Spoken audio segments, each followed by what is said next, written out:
Swayam Prabha. Digital India. Educated India.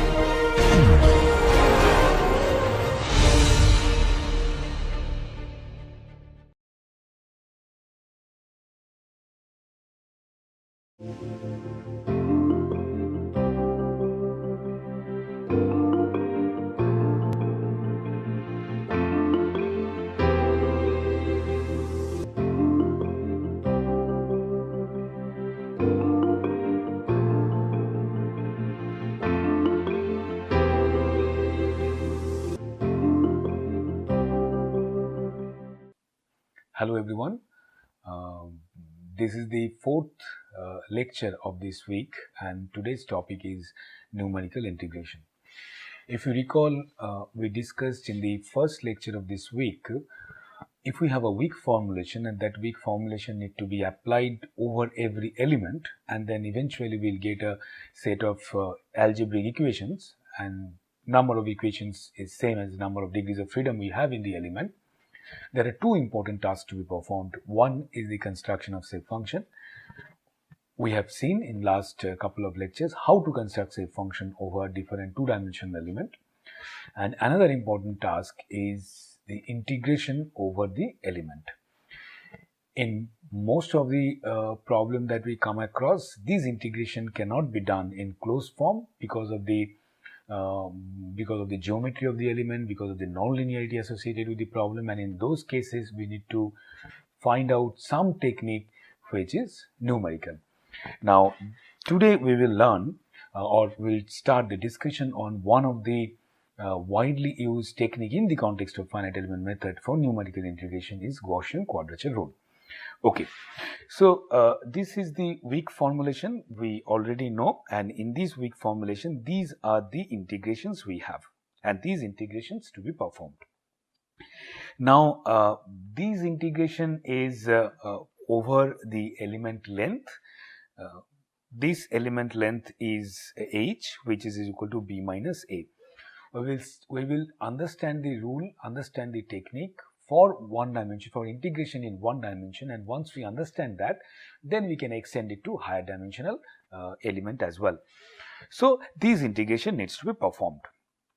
Okay, so this is our problem. We have any function and that function need to be defined, that function need to be integrated between a and b. This is the problem, and we will learn a technique to do it numerically, assuming that fx cannot be, fx may be or may not be integrated in closed form, but in a generally we assume that fx is difficult to integrate in closed form, so we need to have a numerical technique for that.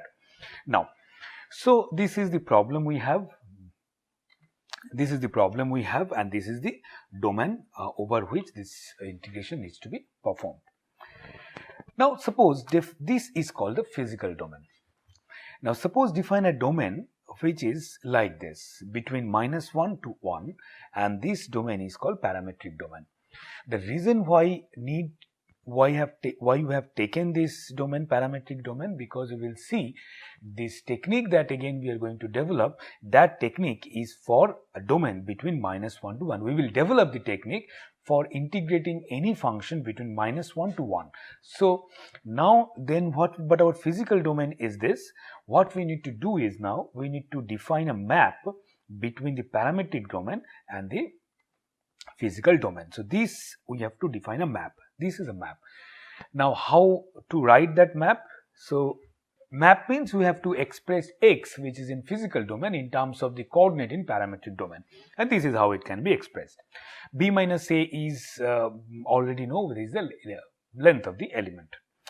Now, so what we do is we will write this integration, this problem, which is written here with respect to the coordinate system in physical domain. We will write the same integration with respect to the coordinate system in parametric domain. So substitute x and dx by xi and dxi. So dx will be this, and this. So this gives you this. J is the Jacobian. In this case, this gives you the measure of this in this for one dimensional case at least, we will see the Jacobian is b minus a by 2. But Jacobian has a very important physical interpretation, and we will some of the interpretations we have already discussed while constructing self function in two-dimensional cases. A detailed discussion on Jacobian we will have in the next week when we discuss isoparametric formulation. Now, so if we substitute x and dx by xi and dxi, this integration looks like this. And suppose j, this integration is equal to j into I hat. So I is the integration written the same, the integration written with respect to x coordinate, and I hat is the integration written with respect to xi coordinate. Now our objective is to find out a rule, to develop a technique to find this integration. Now once we know I hat, then I hat multiplied by Jacobian will give me I, right? Now, so this is our problem. Now the idea of the integration is, so this is the parametric domain we have, and on this parametric domain, suppose we take any function, say this is function is f xi. Okay. Now this function is to be integrated between -1 to 1, and what is the integration? Integration will be, this is the integration, right? Now the concept of Gaussian quadrature is, you take some points between -1 to 1. For instance, if we take these are some points, this is xi1, this is xi2, and then we have xi3, 4 and so on. Take n such points between -1 to 1. We have not discussed how to choose that points, what are the location of that point, how many points to be chosen, what is the value of n, we will see that.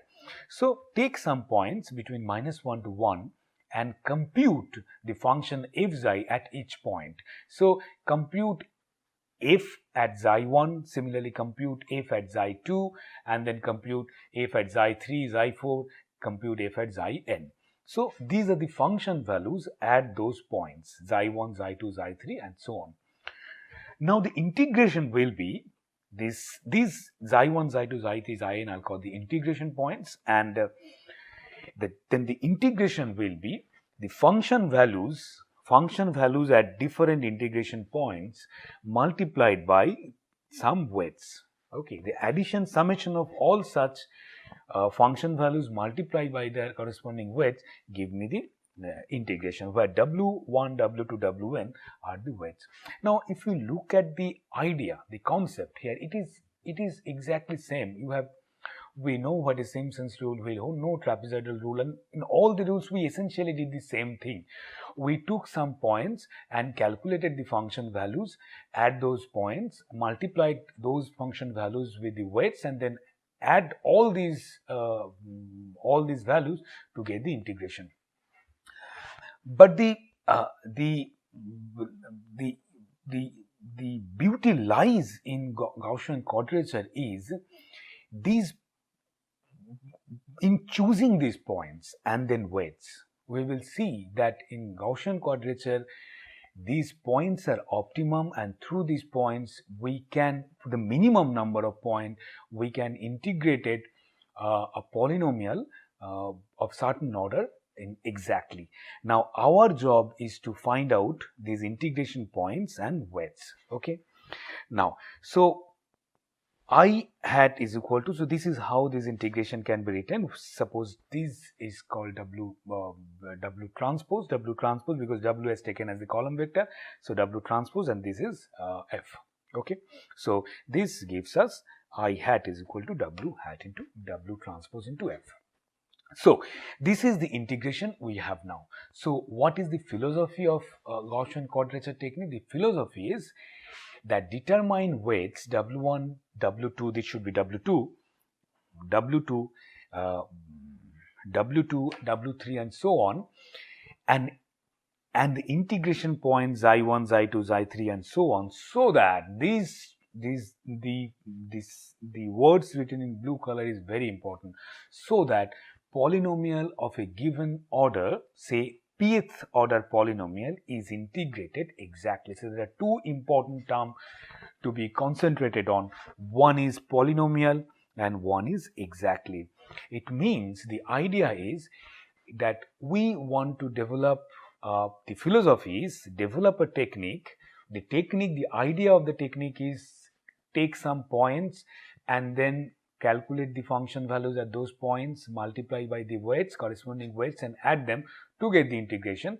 But the constraint is that these weights w1, w2, wn at the integration points xi1, xi2, xi3, xin are such, should be such that the polynomial of certain orders, polynomial of say order p, can be integrated exactly. So this is very important. Okay, and this is we are fine with it because we have seen that in finite element method the approximation most of the time the approximation that we use, these are all polynomial approximation. So if we find out a technique which can give me the integration of polynomial exactly, then that is we are absolutely fine with it, right? Now next few minutes what we will do is we will see how to calculate these weights w and the integration points xi. Okay, now so this is this statement, it says suppose this is a polynomial and if we integrate this polynomial over -1 to 1, this integration should be exact. So numerical integration should be exact. So that is a very important point. Let's see how it is to be done. So we have already seen I hat is written like this. Now let us now and phi xi now, because we want to find out integration of polynomial. So let us phi xi is equal to a polynomial.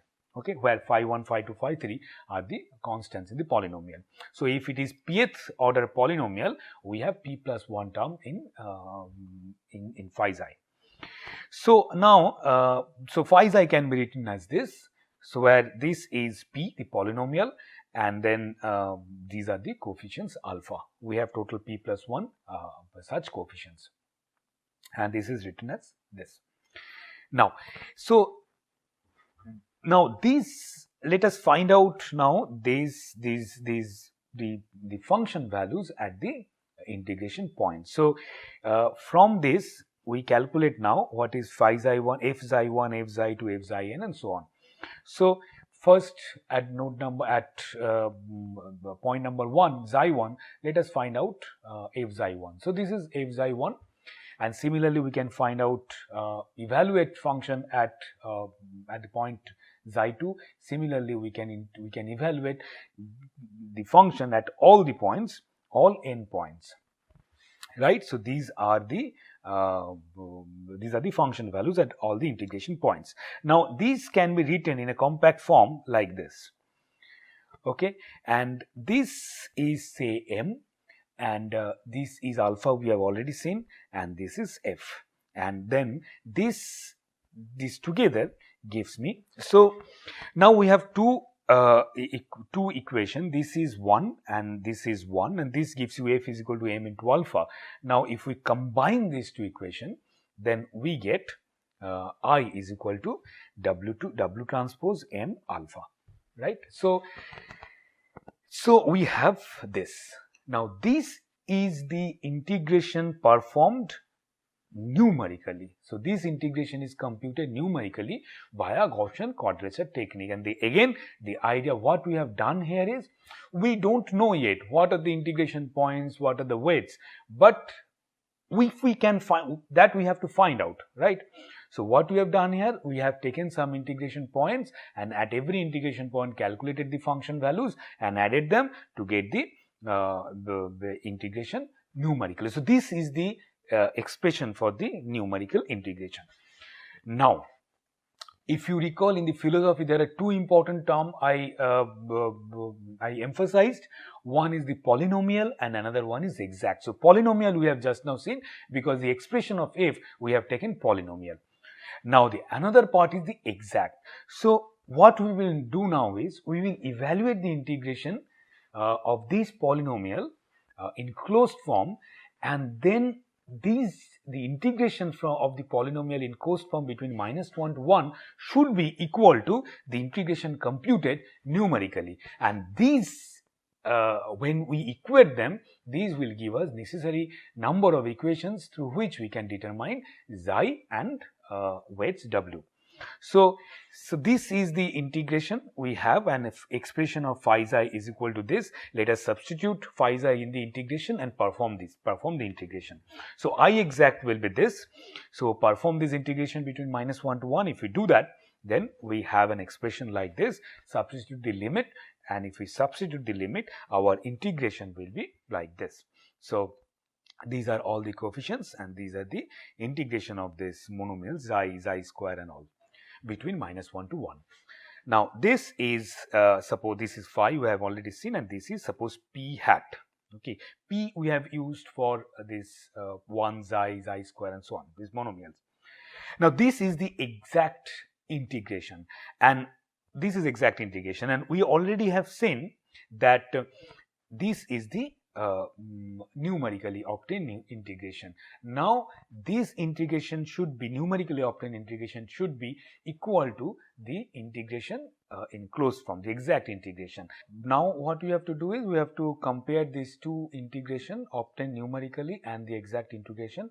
So it is now if we equate them like this, so if it is we know that I hat is equal to this, and I exact is equal to this, and if we equate it, so this gives us this, and then with some manipulation, matrix manipulation, we can get this. Now let us write this expression in their this expression in their putting all these expression of m and expression of w, expression of p hat, it will be like this. Now you see these how many equations we have? We have here p plus 1 equations, and these equations are nonlinear equation.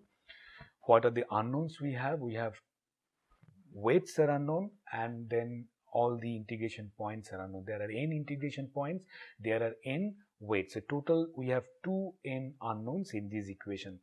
Now these gives us p plus 1 nonlinear algebraic equation, and these nonlinear algebraic equation needs to be solved iteratively to get w and xi. Total how many total unknowns we have is number of unknowns this. Now we will now take a small say 2-point integration rule, and then see for 2-point integration rule how to calculate w1, w2 and xi1, xi2 to have a better comprehension of the method. So this is the method. This is how the now in this method, what are the, again I will emphasize two important things that we have taken into consideration. We assume that we are integrating a polynomial, and then another point is this integration is exact. Okay, now so this method, if we get the w's and xi after solving this nonlinear equation, then the method is simple. We know the integration points and weights, calculate the function values at the integration points, multiply by their weights and sum them to get the solution, to get the integration. Now this another important point to be made is any n-point Gauss quadrature rule can integrate 2n minus 1 order polynomial exactly. When we say 2n minus 1 order polynomial exactly means up to 2n minus 1 order polynomial exactly. If we take a polynomial of order less than 2n minus 1, that also the n-point Gauss quadrature rule can give you the exact integration, and we will verify this. Okay. Now before we do that, before we take an example to verify this and then see how good the integration is with Gauss quadrature technique, let us solve this equation for a small case. Take 2-point integration, 2-point Gauss integration rule, and find out w1, w2 and xi1, xi2. Okay, so now I have let's take a problem like this. this is the integration domain -1, 1, and on that 2 points, and these points are, this is xi1 and xi2. So we are using 2-point rule, 2-point rule. Okay. Now, so what is we have to find out? We have to find out what is W1. We have to find out what is W2, and then what is xi1 and what is xi2. These 4 unknown we have to find out. Let us recall our equation was like this. Equation was like this, and in this equation what we will do is, now we do not have to bother about this xi3 xi4 term, only this only the term required for 2 point for n is equal to 2. Let us write this equation, and if we write this equation, it will be like this.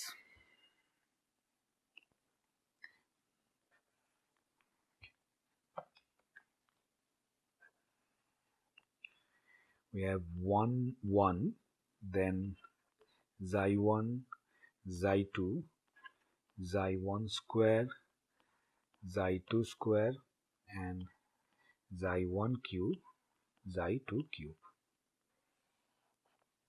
Okay. Now, so there are 2 unknown, W1 and W2, 2 weights unknown, and then is equal to, we have 2 0, then 2 by 3, and then 0. Right. Now we had seen that if for n rule, the polynomial order 2n minus 1 can be integrated exactly, 2n minus 1. For our case, here it is 2, so we can integrate polynomial up to order p is equal to 3. Okay. So we have taken up to order p is equal to 3, xi cube time as a term we have in the expression. Now suppose this is equation, this gives you equation number 1, this gives you equation number 2, this equation number 3, and this is equation number 4. Okay. Now let us first take equation number 2 and equation number 4. Equation number 2, 4, if we take, equation number 2 gives us xi1 w1 plus xi2 w2 is equal to 0, and then we have xi1 cube w1 plus xi2 cube w2, that is equal to 0.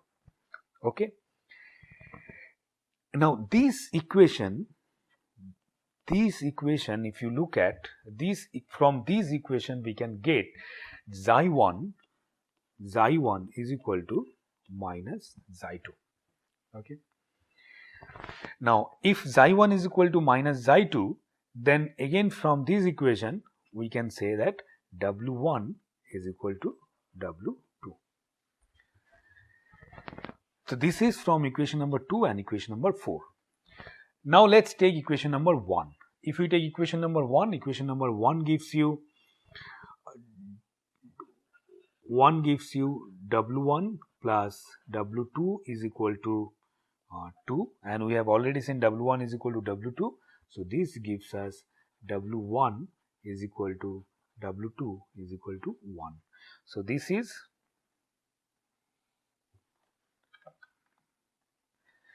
so we have obtained w1. Now let's take equation number 3. If we take equation number 3, so from equation number 3 we get xi1 square into w1 plus xi2 square into w2 is equal to 2 by 3. w1 and w2 are already 1, we have sent, so this gives us 2 xi1 square, xi1 is equal to minus xi2, that also we have seen is equal to 2 by 3, and this gives us xi1 is equal to this gives us xi1 is equal to plus minus 1 by root 3. Now for xi1 is equal to plus 1 by root 3, xi2 will be minus 1 by root 3, and if we take xi1 is equal to minus 1 by root 3, xi2 will be plus 1 by root 3. Okay, so this is, say this is minus 1 by root 3, and again once we have this, then again if we substitute this, xi2 will give you, xi2 will be 1 by root 3. So this is our this. So for 2-point integration rule, we have calculated xi1, xi2 and w1 and w2. Now if I have to integrate any polynomial up to any cubic polynomial or up to order 3, it could be, then what we have to do is we take these 2 points between -1 to 1, these are our coordinates xi1 and xi2, calculate the values, function valued at xi1 and xi2, weights are also calculated w1 and w2, we multiply function values with their corresponding weights, add them and get the integration of that particular function, which can be represented through a polynomial. Now another thing, so this is for a 2-point integration rule. Now you see, now we have to find out if you are using 3-point, 4-point or n-point integration rule, we have to find out these values. Now another way we can find out or it can be shown that these integration points can be taken as these, and once we take the integration point as these and then rest we have to find out the weights are through Legendre polynomials. Okay, this is the Rodrich formula of that. It can be shown this, if you take any numerical method book, all the details of these polynomials are given. Now these polynomials look like this.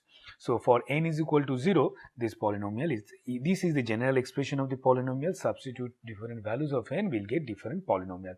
So this is for n is equal to 0, this is for n is equal to 1, n is equal to 2 and so on.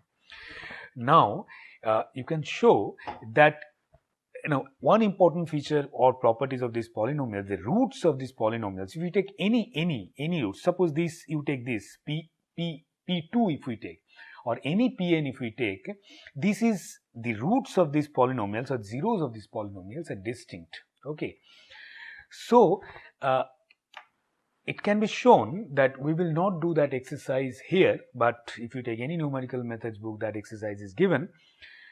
It can be shown that if we take the roots of this polynomial, the zeros of this polynomial for any particular rule, if we take the zeros of this polynomial, then that gives you the integration points in the quadrature rule just now we have discussed.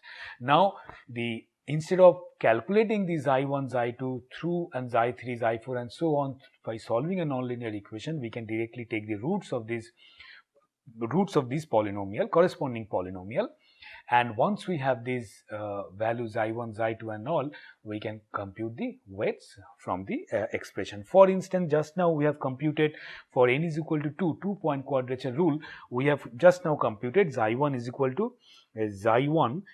to minus 1 by root 3 and xi2 is equal to 1 by root 3. Just now we have seen, right? Now let's, for n is equal to 2, this is the polynomial, and what are the roots?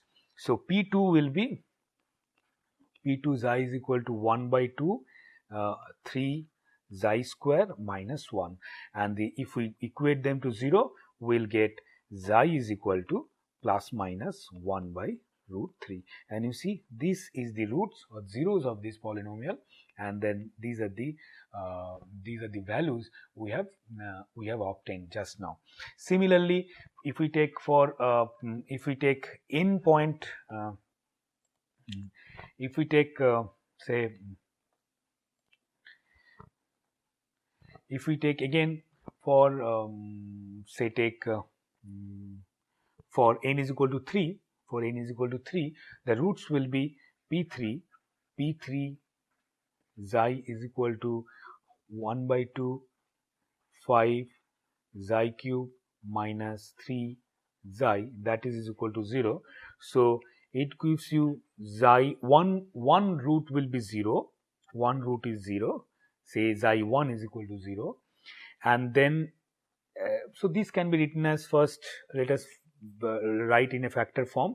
So this gives us half, let us remove half, not required. So xi, then 5 xi square minus 3, that is equal to 0. So this gives you, the roots will be, one will be xi is equal to 0, and xi1 is equal to minus root 3 by 5, xi2 will be 0, and xi3 will be plus root 3 by 5.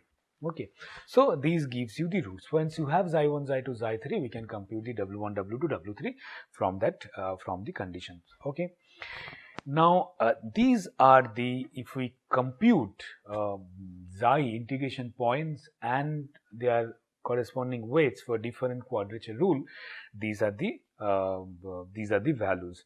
Just for the shape, for the space constraint, I have only shown the values for up to n is equal to 6, but you can write a small program and get the values for any quadrature rule.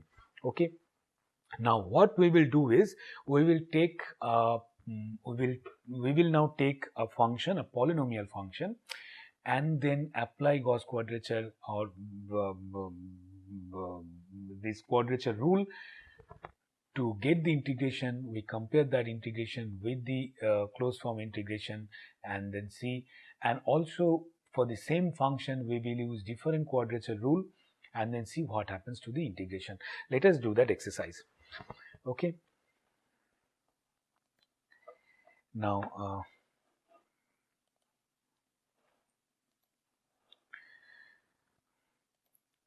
so take a function,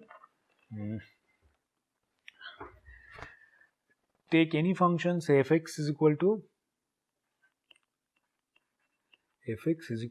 say x cube plus 3x to the power 4, and suppose we want to integrate, the I will be integration of fx between say 1 to 3. This integration we need to perform, and if we do this integration in closed form, then I will be, I'll just write this integration, this I will be, if you do this integration, the value will be 165.2. This is I exact. So we will now calculate the integration, compute the integration using the Gaussian quadrature rule, and then compare the value with this I. Okay, so we know that n-point rule will integrate a polynomial up to 2n minus 1. So n-point rule will integrate polynomial up to 2n minus 1. Now we have in this equation we have fourth order polynomial. Okay, if we take if we take n is equal to 2, for n is equal to 2, it will integrate polynomial up to order p is equal to 3. If we take n is, but in our case our polynomial is fourth order, so we cannot use n is equal to 2-point Gauss quadrature rule. We take, if n is equal to 3, then p will be equal to 5, right? So for 3-point Gauss quadrature rule, we can integrate a polynomial up to order up to 5. So our polynomial is fourth order polynomial, so n 3-point quadrature rule will be enough to have the integration. Okay, now let's do that. But now our integration, all these integration points and the weights, all are for domain -1 to 1, right? So but our domain is here 1 to 3, so we have to do a map between these two domains, the parametric domain and the physical domain. And if you recall, the map was like this: x is equal to half a plus b, and then plus half xi into b minus a. So this gives us x is equal to, a is equal to how much? Here a is equal to 1 and b is equal to 3. for our problem. So this will give us 2 plus xi, 2 plus xi, x is equal to. Okay. Now Jacobian is how much? Jacobian, if you recall, it was b minus a by 2. So our case it is b is equal to 3, a is equal to 1. This is equal to 1. So Jacobian is equal to 1. Okay, and x is equal to this. Now we need to, now our integration, the quadrature rule gives you integration like this, minus 1 to 1 f xi d xi. Okay, so we have to write this integration in this form, and if we write this integration will be minus 1 to 1 f xi will be what? F xi will be 2 plus xi whole cube plus 3 into 2 plus xi whole to the power 4. That thing, this is d xi. Okay, this will be the integration. So finally this need to be evaluated numerically. Once we have this multiplied by the Jacobian will give me I, right? Now let us apply quadrature rule, 3-point quadrature rule. Okay, so first use 3-point quadrature rule.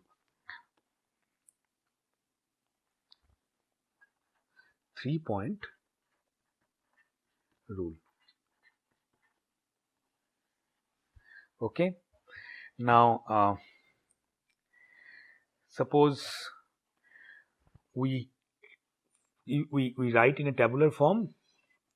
Here it is xi, then corresponding w will be there, then it will be phi, then xi, and then finally it will be w into f of xi. Okay. Now first we have seen, now let us again check for 3-point quadrature rule. Xi 1, xi 2, xi 3 are plus minus this and 0, and these are the corresponding weights. Okay. Now let us do that. Let us take this. So xi is, first take xi is equal to minus 0.77459. I am writing up to 5th decimal place, 4.9, and then xi 2 will be say 0, and xi 3 is 0.77459, and weights are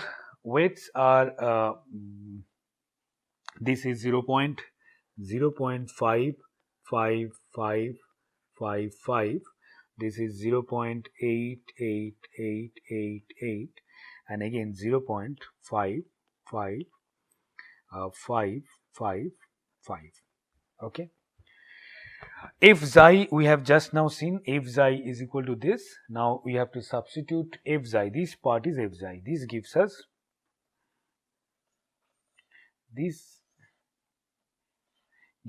f xi. Okay. Now we have to evaluate this f xi for all the integration point, and if we do that, these values will be, you can check yourself, these values will be, this will be, let's take this, 8.6048, then next value will be 56, and then this value will be 199.1535. So we need to multiply this and write it here, and if we do that, this will be 4.7804, and then this will be 49.7773, and then finally this will be 110.6397. Okay. Now summation of this, so this plus this plus this plus this will give us I hat. give us I hat. So I hat is how much? I hat, if you add them, I hat will be 165.1974. Okay, and then I will be what? I will be J Jacobian multiplied by I hat. Now Jacobian, we have already seen Jacobian is equal to 1 and I hat is equal to this. So this will be 165.1974, which is anyway closely equal to 165.2. And let's check these. You have seen the exact integration is 165.2. So this gives you the polynomial, the integration of the polynomial in exact sense. Now before we close, let us do one exercise. We have checked with n is equal to 3 when 3-point quadrature rule. Let us take n is equal to 2 and then see what happens to the integration. Do the same exercise but with n is equal to 2. Now if we take n is equal to 2, then so it is 2-point rule. Now same thing you do.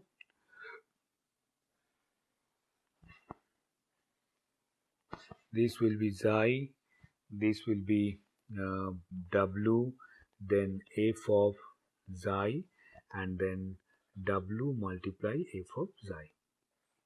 There are two integration points, 1 by root 3 and minus 1 by root 3 and plus 1 by root 3, and weights are 1, we have seen. So this is minus 0.5735 and xi2 will be plus 0.5735, and the weights are, this is 1 and this is also 1. Okay, and what will be the values? Now if you evaluate phi xi anyway we know phi xi is equal to this, and if we do that, this will be 15.1683 and this will be 149.4984. Now multiply this, it will be same 15.1683 and this will be 149.4984, and this will give me I hat. If we add these two, will give I hat. So I hat will be, if you add, then this will be 164.6667 and I will be j multiplied by I hat. J is equal to 1, we have seen, that is equal to 164.6667 and I exact was 165.2. Okay, so these are not same, and which is obvious because the rule says if you have to if you take n point rule, then it can integrate polynomial up to order 2n minus 1 exactly. Beyond that, if you integrate, then there will be some error, right? So that we have seen it, because now 2-point quadrature rule can integrate a polynomial, can integrate a cubic polynomial, but in our case our polynomial was 4th order, that's why the integration was not exact. So what order of polynomial you have, based on that we have to decide the quadrature rule. Now I would like to take you to the again discussion on shape functions. We have seen different kinds of shape function. Shape function varies linearly, bilinear manner. There are higher order shape functions. So in the weak formulation, eventually the shape function we have to put. The test and trial functions are approximated by this the shape function. So the weak formulation, what order of polynomial you have, that depends on the order of approximation you have chosen for the problem. Now based on that order of approximation, we have to choose this quadrature rule. Okay, now another exercise you can try yourself. Take any function and then integrate the function with all other numerical integration technique that you have learned already, and then integrate with the Gaussian quadrature rule as well, and then compare where different integration techniques stand vis-a-vis each other. Okay. Now, so with this, let us stop here today. Next class, we will see how this can be extended to higher dimension, to two-dimensional problem, and we'll take a small example, and that will be the conclusion of this week's. Okay, thank you. See you in the next class.